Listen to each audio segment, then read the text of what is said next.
Good afternoon and welcome to today's edition of NWCR's Removing the Liberal Blindfold for this, the 11th day of May in the year of our Lord 2021.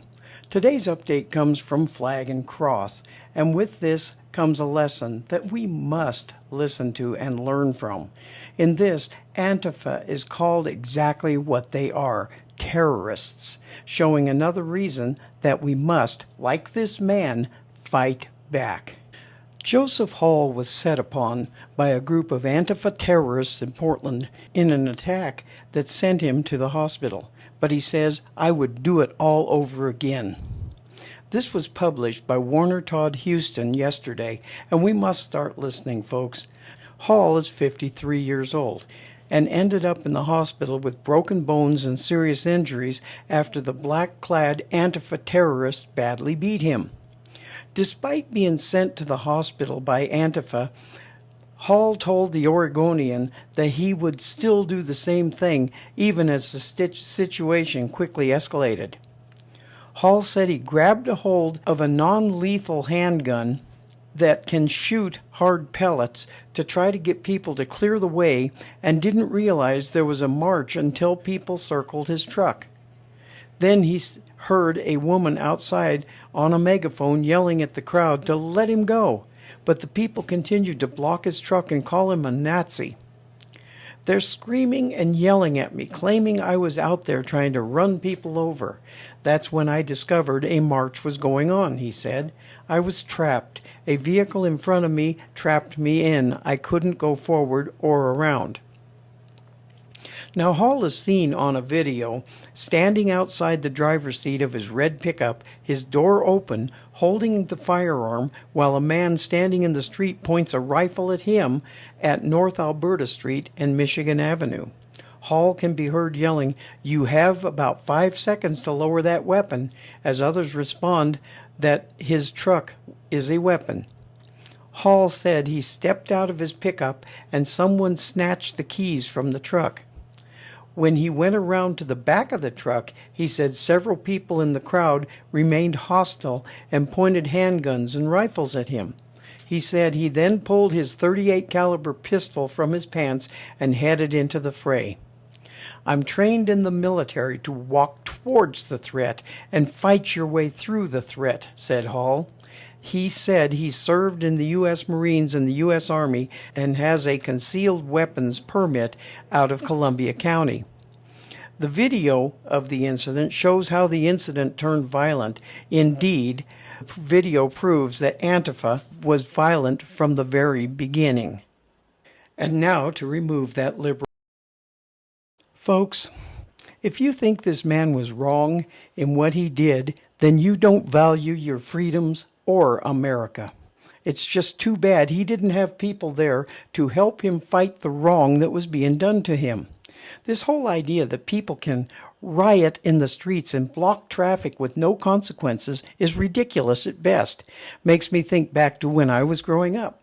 My parents let me play in the streets of the small town I grew up in because there wasn't much traffic, but I was always told if you continue to play in the street when a car is coming, you're going to get run over. I learned at an early age that cars hurt. You don't block traffic with your body because it is much smaller and lighter than a car, and if you get hit doing that, it is your fault, and you will get hurt. I was reading an article yesterday of a person who lost their job because they told the truth about George Floyd. This person said if Floyd had not resisted the police, he would probably be alive today. This is so true, but the leftists and the socialists in this nation took offense, and this person was fired. Yes, my friends, we are at that point in America today. Tell the truth, and you're a bad person. I have warned you, this is coming. Now there is nothing left to do but fight back. Wait much longer, and it is going to have to be a violent fight. From 1 Corinthians 15, verse 33, "Be not deceived. Evil communications corrupt good manners." My friends, what we are getting from terror groups like Antifa and Black Lives Matter and the Democrat Party is giving out nothing but evil communications. All they want is their way. To heck with what is right or what is godly. They want their way, and their way is the way of Satan, and we have to start realizing this. Blocking traffic is against the law, but they do it daily and nothing is done to them.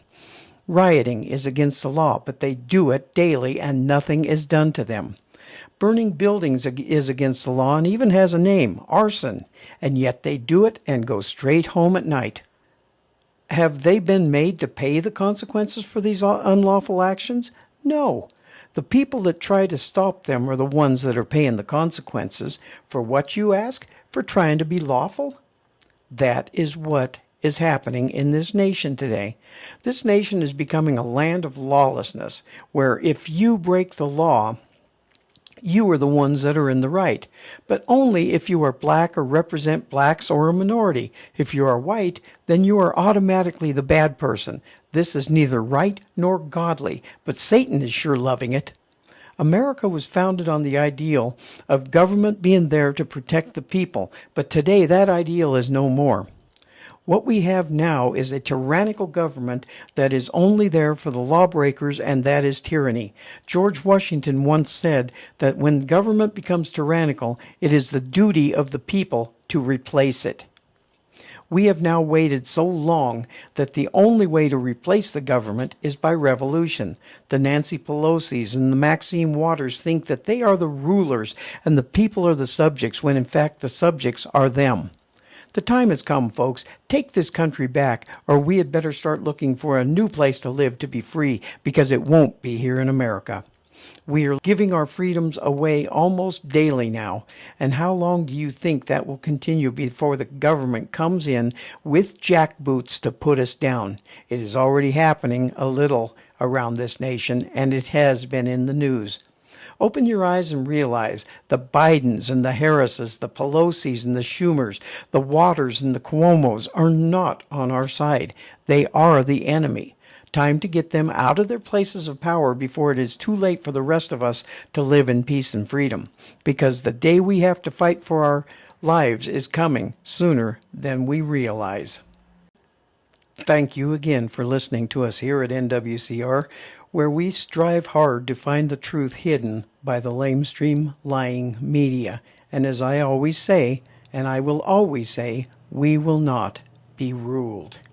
We are heard through Conservative Nation Media, or C&M, from behind the silver microphone of freedom with the voice of reason in this increasingly unreasonable world, where America always wins.